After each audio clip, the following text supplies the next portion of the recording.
Diz assim: mas pela graça de Deus sou o que sou, e a sua graça para comigo não foi vã. Antes trabalhei muito mais do que todos eles. Todavia, não eu, mas a graça de Deus que está comigo. Então diga assim comigo: eu sou o que sou, pela graça de Deus. O apóstolo Paulo, quando falam a respeito dos apóstolos, ele diz assim: eu sou o que sou, porque a graça de Deus está sobre a minha vida. Porque antes de Paulo conhecer a graça, Paulo ele vivia debaixo da lei. E por Paulo viver debaixo da lei, ele era um perseguidor de cristãos. Então Paulo diz: eu sou hoje o que sou, um apóstolo do Senhor Jesus, porque a graça de Deus está sobre a minha vida. E eu quero ler um outro texto, mas abra aí comigo em Mateus capítulo 11. Eu vou ler numa versão bem diferente da que está aí com você. Então eu vou ler devagar e você vai acompanhar na sua versão e você vai ver quão diferente é, mas é o mesmo texto. Eu vou ler na versão A Mensagem e você vai ler na versão, não sei qual é a sua versão aí, Almeida Corrigida, edição contemporânea, Nova Linguagem, ou se é A Mensagem. Alguém tem a Bíblia A Mensagem aí? Não? Então eu vou ler na versão A Mensagem e você vai lendo nesse, mas nós vamos ler no Mateus capítulo 11, o versículo 28. Amém? Diz assim: vocês estão cansados e enfastiados de religião? Venham a mim, andem comigo e irão recuperar a vida. Vou ensiná-los a ter descanso verdadeiro. Caminhem e trabalhem comigo. Observem como eu faço. Aprendam os ritmos livres da graça. Não vou impor a vocês nada que seja muito pesado ou complicado demais. Sejam meus companheiros e aprenderão a viver com liberdade e leveza. Amém? Pode sentar. Volta. É um pouco diferente, não é? Sim ou não? Na sua versão diz aquele texto básico e chave: vinde a mim, vós que estáis cansados, sobrecarregados, né? Tomai sobre vós o meu fardo.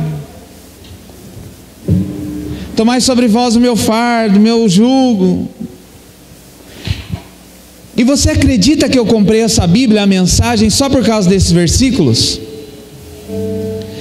Um dia eu ouvi alguém lendo este versículo e eu fui tão impactado por esta versão, por esta visão desse texto, que na hora eu corri na livraria e comprei essa Bíblia, a Mensagem. Ela é uma linguagem bem contemporânea, escrita pelo Eugene Peterson. Mas o que mais me chamou a atenção é quando Jesus ele fala aqui assim: aprendam os ritmos livres da graça. Jesus ele está falando a um povo que estava cansado de religião. Jesus ele estava falando a um povo que estava sobrecarregado do jugo da religião. Jesus estava falando para um povo que tinha como referência os fariseus da sua época. Então Jesus olha para esses homens e diz assim: vocês estão cansados disso, não estão? Estamos. Vocês estão cansados de toda esta religiosidade, não estão? Sim, estamos. Então vinde após mim, venha comigo. E aí ele fala assim: vocês que estão cansados e enfastiados de religião, venham a mim. Ou vós que estáis cansados e sobrecarregados, venha me acompanhar, venha andar comigo. E talvez você já tenha ouvido alguma pessoa dizer que está cansado da obra de Deus. Quem já ouviu alguém dizer isso? Eu estou cansado de fazer a obra. Eu estou cansado desse negócio de ser crente. Eu estou cansado de igreja. Eu estou cansado de servir a Jesus. Porque talvez você está servindo a religião, não está servindo a Jesus. Talvez você está servindo a um sistema religioso e não está servindo a Jesus. Então Jesus está falando assim: olha, vem aprender comigo a dançar os ritmos livres da graça, porque graça, ela é um favor imerecido de Deus, que veio sobre nós. E aí o apóstolo Paulo, então, naquele texto que nós lemos de 1 Coríntios 15, 10, ele diz assim: eu sou o que sou, porque a graça de Deus está sobre mim. O apóstolo Paulo, ele voava. O apóstolo Paulo, ele pregava nos 4 cantos da sua região. O apóstolo Paulo, ele pregava tendo picanha na mesa, tendo ovo frito na mesa e não tendo nada. Ele continuava pregando. O apóstolo Paulo, ele pregava dentro da sua casa, na rua e dentro das prisões. O apóstolo Paulo, ele pregava no lombo de um jegue ou dentro de um navio, indo a pique, afundando. Atos capítulo 27 fala que o navio estava afundando. O navio que o apóstolo Paulo estava, e ele fala assim: calma aí, gente, um anjo do Senhor me apareceu e ninguém vai morrer. Diga para a pessoa que está ao teu lado: você não vai morrer antes do tempo. Fica tranquilo. Então o apóstolo Paulo, ele pregava em toda e qualquer situação. Por isso o apóstolo Paulo tinha autoridade para dizer: tudo posso naquele que me fortalece. Filipenses 4,13, ele diz assim: olha, tudo posso naquele que me fortalece. Sabe por que Paulo disse isso? Não é que nem eu e você dizemos. A gente às vezes põe um adesivo no carro: tudo posso naquele que me fortalece. O apóstolo Paulo, ele diz aos filipenses assim: olha, sei passar necessidade como também em abundância. Sei comer ovo frito, sei comer arroz e feijão puro, como sei comer picanha e estar nos melhores restaurantes e às vezes no bom prato. Então eu sei passar toda e qualquer situação, e eu tudo posso naquele que me fortalece. E aí ele diz assim: sabe por que eu tudo posso naquele que me fortalece? Porque a graça de Deus está sobre a minha vida.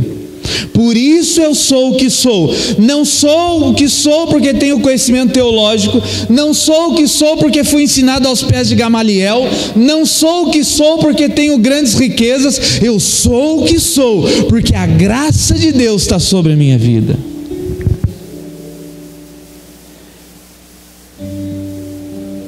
E é interessante que nós ouvimos muitas pessoas dizendo que estão cansadas da igreja. Da igreja eu também estou cansado. Porque a igreja muitas vezes ela cria uma estrutura e se move dentro de uma estrutura. Igreja que eu estou dizendo, sistema eclesiástico, né? Porque igreja somos nós. E vai colocando muitas regras. Eu me lembro que uma vez uma jovem, ela aceitou Jesus, e ela falou assim: pastor, ela chamou o namorado e chegou diante de mim e falou assim: pastor, quais são as regras agora para o meu namoro? Porque agora eu me converti. Falei: como assim regras para o seu namoro? Não, qual é as regras para o namoro cristão? E eu comecei a ministrar com aquele casal, e eu escrevi um livro chamado Namoro e Noivado, ministrando ao coração deles. Mas muitas vezes nós queremos saber quais são as regras da igreja, e a igreja não tem regras, ou muitas igrejas têm regras. Mas o apóstolo Paulo, ele fala assim: há uma graça de Deus sobre a minha vida, que eu sou o que sou. E o apóstolo Paulo entendeu a revelação de Jesus, quando Jesus fala assim: se você está cansado de religião, ande comigo. E você vai dançar os ritmos livres da graça. Você vai poder fazer o que quer, falar o que quer, comer o que quer, beber o que quer, desde que isso não defraude o teu próximo, nem defraude a você mesmo. E aí ele diz assim: vem dançar comigo os ritmos livres da graça, tomai sobre vós os meus ensinamentos e dá para mim aquilo que são os ensinamentos que vocês aprenderam. Mateus capítulo 23, Jesus fala para os fariseus assim, fala para as pessoas a respeito dos fariseus, ele diz assim: olha, cuidado, porque o que eles falam é muito bom, o discurso deles é maravilhoso, mas eles impõem tantas regras que com um dedo não conseguem, não se move um dedo para remover essas regras que eles colocaram. Então faça o que eles falam, mas não faça o que eles fazem. E como eu disse aqui a respeito dos pais, os pais, as mães, eles são exemplos para os seus filhos. Sejam eles pais biológicos, pais adotivos, pais espirituais, pais por consideração. Os filhos farão aquilo que vêm os pais fazendo. Crianças vêm, crianças fazem. A minha filha, ela vai tirar o sapato e a gente fala para ela assim, ó, não tira o sapato. Ela olha no meu pé e da minha esposa. Se eu estou de chinelo, ela continua tirando. Eu acho que no entendimento dela, que moral que você tem falar para mim tirar, você está de meia? Hoje à tarde mesmo, ela foi tirar o tênis, nós falamos, não tira o tênis. Ela olhou para o pé do meu sobrinho, ele está de meia, por que eu vou ficar de tênis? Aí nós falamos, vai, põe lá o tênis rápido, o Davizinho. Meu sobrinho colocou o tênis e ela continuou. Porque as crianças replicam aquilo que nós somos, não em tudo que nós falamos. Então Jesus ele fala assim, olha, vem caminhar comigo, e caminhando comigo, você vai ver como que eu ajo diante de algumas situações, e você vai ver que comigo não há peso, comigo não há jugo pesado, e você vai dançar comigo os ritmos livres da graça, você vai entender o que é graça. Então diga para o seu irmão, nós precisamos aprender mais com Jesus.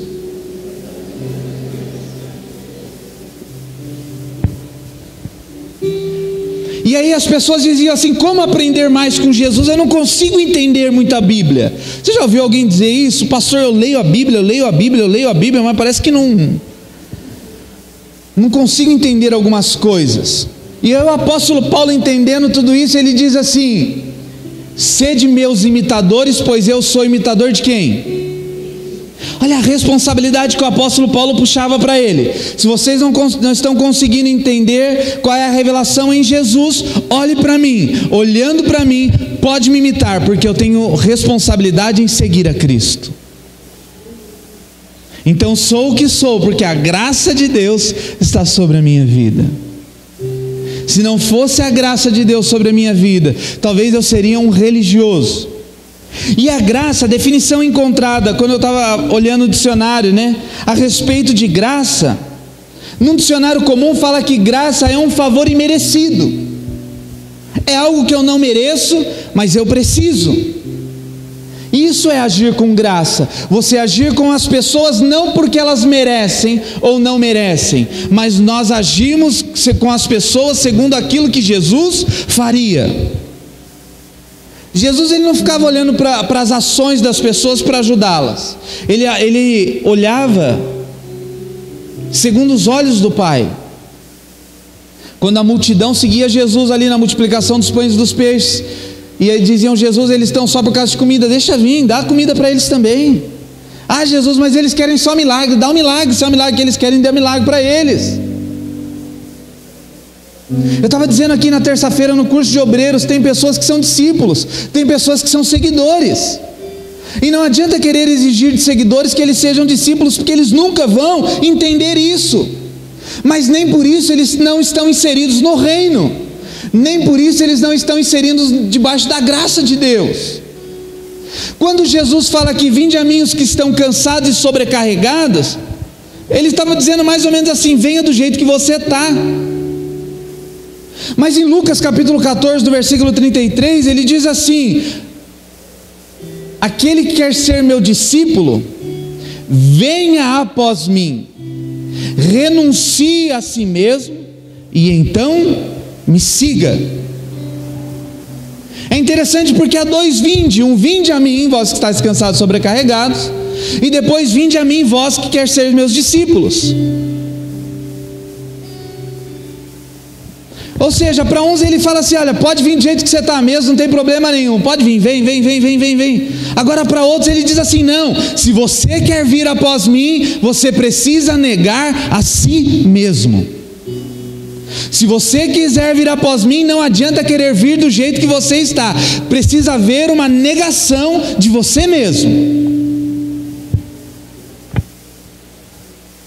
É estranho, porque parece que Jesus é contraditório no que ele diz. Uma hora ele fala: vinde do jeito que está, depois ele diz: vem, mas tem que negar. Peraí, Jesus, eu vou do jeito que eu estou, ou eu tenho que negar para depois ir tomar a cruz e pronto?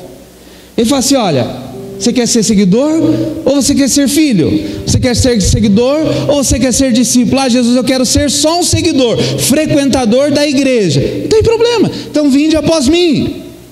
Eu vou te livrar de uma religião pesada, você vai dançar os ritmos livres da graça e vai ser abençoado.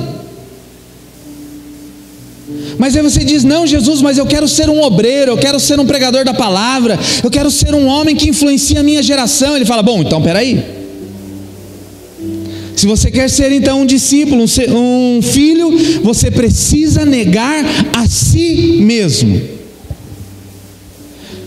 Se você... Eu até mandei um recado nos grupos de WhatsApp hoje: almoce com o pai, não foi isso, passe o dia com o pai, letra minúscula, com o pai, mas à noite com o pai. É dia dos pais, as pessoas não vão à igreja. É dia das mães, as pessoas não vão à igreja.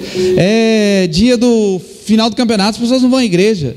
E é isso que Jesus está dizendo: bom, se você quer ser meu discípulo, negue sua família, negue sua casa, negue sua hora de conforto, sua hora de descanso, negue tudo. Tome a sua cruz, porque cruz fala de morte. Cruz fala de um lugar de morte, ou seja, o negar fala de morrer. Morra para você mesmo, você não existe mais, e você então será um discípulo. Ah, pastor, isso é um jugo da religião. Não, não é jugo de religião. Um jovem rico chegou um dia para Jesus e falou assim: Senhor, eu quero te seguir. Jesus fala assim: honra pai e mãe, não mata, não rouba. Ele fala: tudo isso eu faço desde a minha mocidade. Ou seja, eu cumpro toda a lei bonitinha. Aí Jesus olha para ele e fala: então só te falta uma coisa. Porque quando nós chegamos para Jesus cheios de argumentos, Ele sempre vai nos dizer: ainda te falta uma coisa. E aí Ele fala para aquele jovem rico assim: vende tudo que você tem, dê aos pobres e siga-me. O que o jovem rico fez? A Bíblia diz que ele abaixou a cabeça porque ele era muito rico e foi embora para casa triste. Alguém pode me dizer o nome desse jovem rico? Já ouviu falar do nome dele? Nem os maiores teólogos dirão o nome dele, porque ele ficou conhecido como um jovem rico, um jovem apegado às riquezas, um jovem apegado às coisas desta terra. Agora, se ele nega a si mesmo, se ele nega toda a riqueza, e ele diz para Jesus assim: Jesus, amanhã mesmo eu vou colocar as minhas mansões nas imobiliárias e vou dar tudo aos pobres. Talvez o nome dele hoje estaria registrado como um dos discípulos que caminharam com Jesus.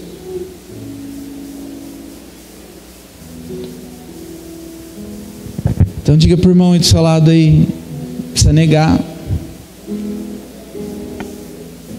Você precisa se negar.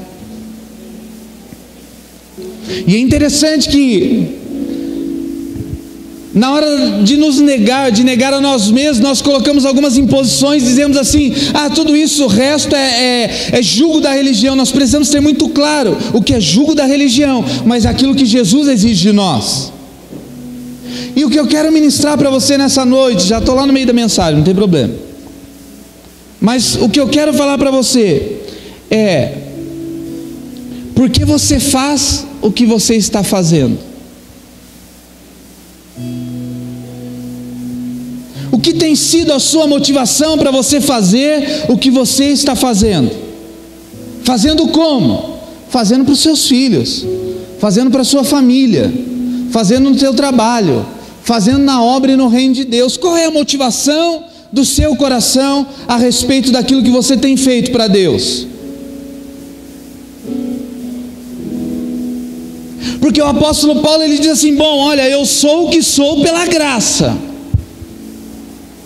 A motivação do coração do apóstolo Paulo era cada dia expandir o reino e fazer Cristo conhecido no meio dos povos. Abra sua Bíblia comigo em Romanos capítulo 10, no versículo 4. Romanos, no capítulo 10, no versículo 4. E por que eu estou dizendo tudo isso? Porque esses dias Deus falou algumas coisas no meu coração, e uma das coisas que Ele falou no meu coração é a respeito da motivação pelo que nós realizamos algo. Qual é a motivação? O que está por trás disso que você está se propondo a realizar? Por que você está fazendo o que está fazendo? Nós muitas vezes vemos pessoas querendo fazer para que eles sejam elogiados, para que eles sejam conhecidos, para que eles sejam exaltados. Talvez pessoas estão se propondo a fazer algumas coisas porque eu preciso mostrar que eu estou fazendo. E quando eu faço por fazer, sem propósito, eu trago sobre os meus ombros um jugo pesado. Ah não, eu vou fazer tal coisa para postar uma foto no Facebook, para que todos vejam que eu estou fazendo. O que fizer a tua mão direita, a esquerda não saiba. Mas na geração do Facebook hoje, nós vemos pessoas entregando marmitex para o pobre. Peraí, pega direitinho aqui, pega aí, vai agora, plá! Aí já põe no Facebook, realizando a obra social. Não tem problema tirar foto, não tem problema divulgar. Se você estiver com o coração certo, com a motivação certa, não tem problema nenhum. Por que político, em época de política, pega a criancinha no colo? Vem cá, tira uma foto aí. Beija lá a criancinha, tira a foto, vai agora. A motivação, qual é a motivação dele? E qual é a nossa motivação para nós fazermos aquilo que estamos fazendo? Romanos capítulo 10, versículo 4, o apóstolo Paulo, ele diz assim: porque o fim da lei é o quê? Cristo, para a justiça de todo aquele que nele crê. Ou seja, quando Cristo veio, tudo aquilo que era jugo pesado, Ele diz assim: bom, ainda há lei, algumas coisas elas precisam de regras, mas eu vou fazer vocês servirem com uma graça, que vocês vão ver que o negócio é bom. Quem aqui, quando eu estudava, ou estuda, mas odiava matemática? Eu tinha pavor. Até um dia, já estava no segundo grau, no segundo ano, quase no terceiro, quase acabando. Eu tive um professor que ele era excelente na forma de explicar. Ele explicava com uma graça tão grande, ele explicava de uma forma tão boa, que eu passei a amar matemática e parei de estudar. Acabou. A hora que eu estava gostando do negócio, acabou. Ou seja, eu vivi tanto tempo odiando algo, porque as pessoas que me ensinavam, eles me ensinavam de um jeito tão pesado, que aquilo se tornava um jugo para mim. Mas quando eu encontrei um homem, eu não esqueço o nome dele, eu esqueci o nome, irmão, eu não sou muito ruim de nome não, mas eu esqueci o nome de todos os meus professores. Tem esse negócio, você lembra? Às vezes vê lá no Facebook, põe aqui o nome da sua professora da primeira série. Meu irmão, não lembro nem da última que eu tive, que diria da primeira série. Mas desse professor, eu não esqueci o nome dele mais. E eu já disse isso a ele. Chama professor Valber, trabalha no Colégio Guarani hoje. E um dia eu encontrei com ele e eu disse: olha, Valber, porque você me ensinou de uma forma tão graciosa, eu passei a gostar de matemática.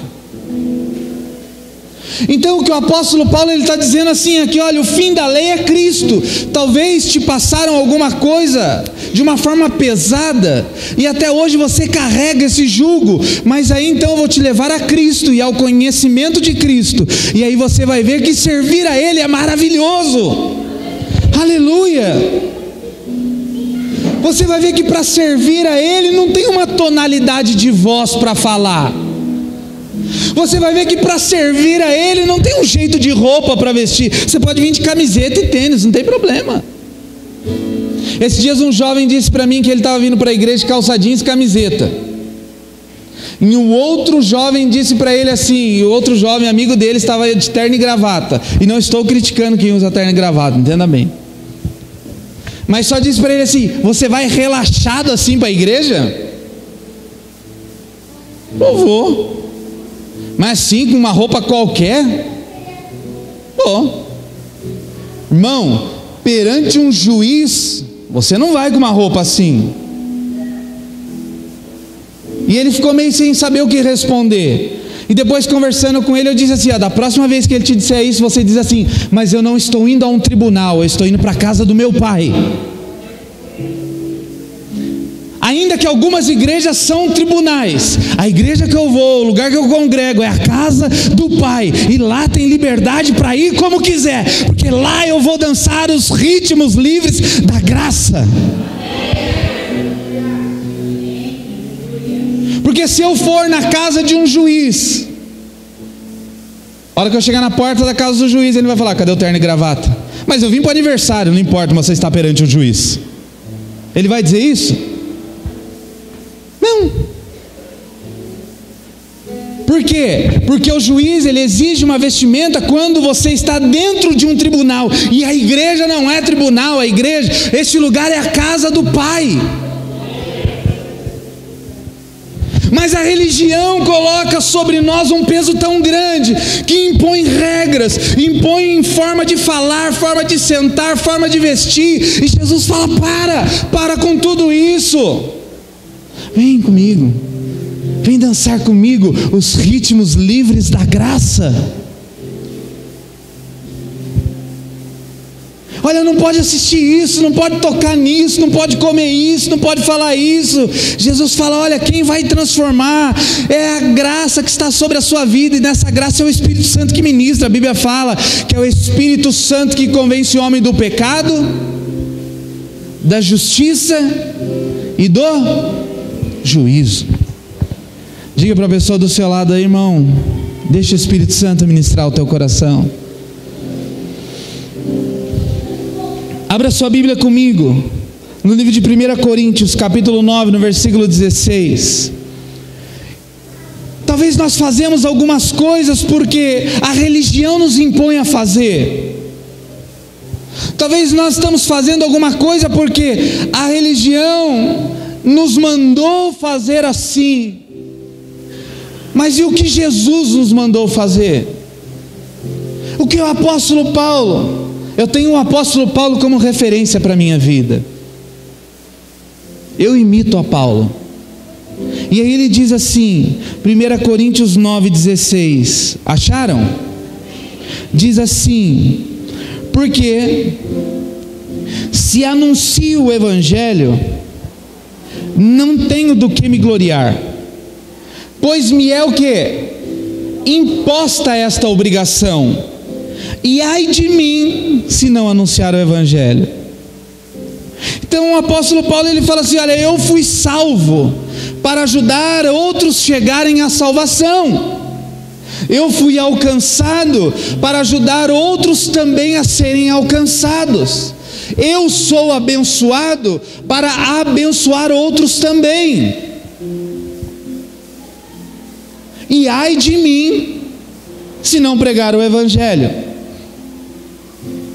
E ai de mim, se não pregar, o que o apóstolo Paulo disse? Se eu não pregar o quê? O Evangelho. Não as regras da minha igreja, não o que eu acho. Tem algumas pessoas que quando vão se aconselhar, elas falam assim: pastor, o que você acha? Fala, irmão, se eu te falar o que eu acho, eu vou talvez te escandalize. Mas vamos para a palavra, vamos ver o que a palavra acha. Ou a palavra já achou, agora vamos ver qual é a referência para isso. Às vezes as pessoas chegam, esses dias uma pessoa chegou para mim e disse assim: pastor, eu preciso de um conselho. Amém, vamos conversar. Então, eu já pedi a conta do emprego. Então, o conselho que você quer? Ele falou: não, era isso. Pastor, eu preciso de um conselho. O que? Eu pedi a conta do emprego. Então, mas qual é o conselho que você quer? Era isso, eu pedi ou não? Você já não pediu? Mas você acha que eu fiz certo? Eu falei: não sei. Não vou nem dizer nem que sim, nem que não. Talvez o que eu dissesse a ele escandalizasse ele. Mas então eu preferi me guardar. Bom, a decisão já está tomada, então o que eu acho não importa mais. Então o apóstolo Paulo fala assim: ai de mim se não pregar o Evangelho, ai de mim se não falar de Jesus, e não tem que me gloriar. Ele fala assim, e não tenho do que me gloriar, porque isto pesa sobre mim, é imposta essa obrigação. E entenda bem, não numa imposição pesarosa, mas ele está querendo dizer assim: se eu fui alcançado, é para levar outras pessoas a serem alcançadas também. Quando você que é pai, você que é mãe principalmente, quando você está num lugar legal, o que você pensa naquele momento? Eu queria que os meus filhos estivessem aqui comigo, não é? Às vezes eu vou em algum lugar que tem um playground, a gente fica: olha, se a Rebeca estivesse aqui. Porque aquilo que eu estou vivendo de bom, eu quero que aqueles a quem eu amo também vivam e desfrutem. Então o apóstolo Paulo está dizendo assim: eu fui salvo, então agora me pesa sobre os ombros levar outras pessoas ao conhecimento de Cristo, para que eles também sejam salvos. E isto pesa como uma obrigação, porque eu sei que eu vou para o céu. Hoje à tarde eu estava falando para uma pessoa, a pessoa falou assim para mim: não tem problema tomar uma cervejinha, né? Não tem problema fazer isso. Eu falei: não, lógico que não tem problema, fica à vontade. Nem fico constrangido de você beber. E eu disse assim: só quero deixar uma coisa aqui, só para ficar registrado no céu. Eu falei para ele: você vai para o inferno.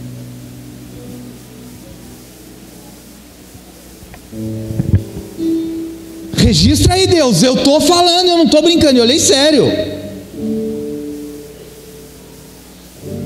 E ele disse assim para mim: mas se o céu tiver verde, não tem, se o inferno for verde, para mim não tem problema.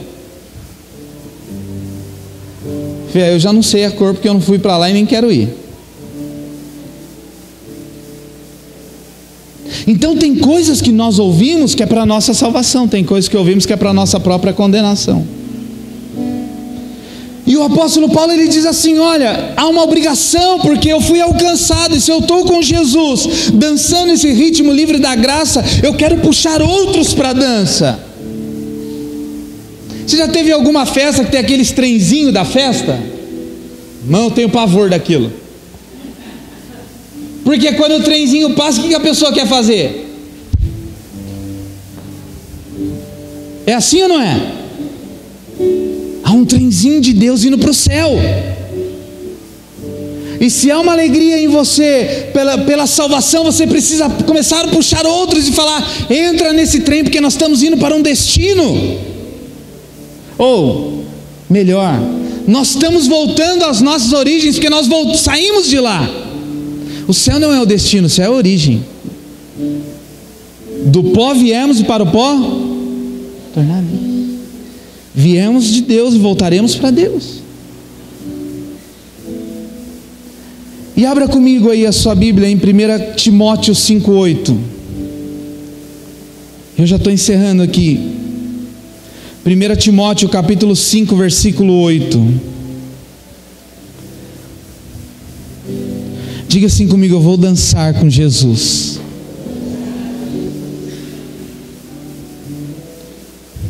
Eu vou dançar os ritmos livres da graça com Jesus. 1 Timóteo capítulo 5 no versículo 8 diz assim: amém?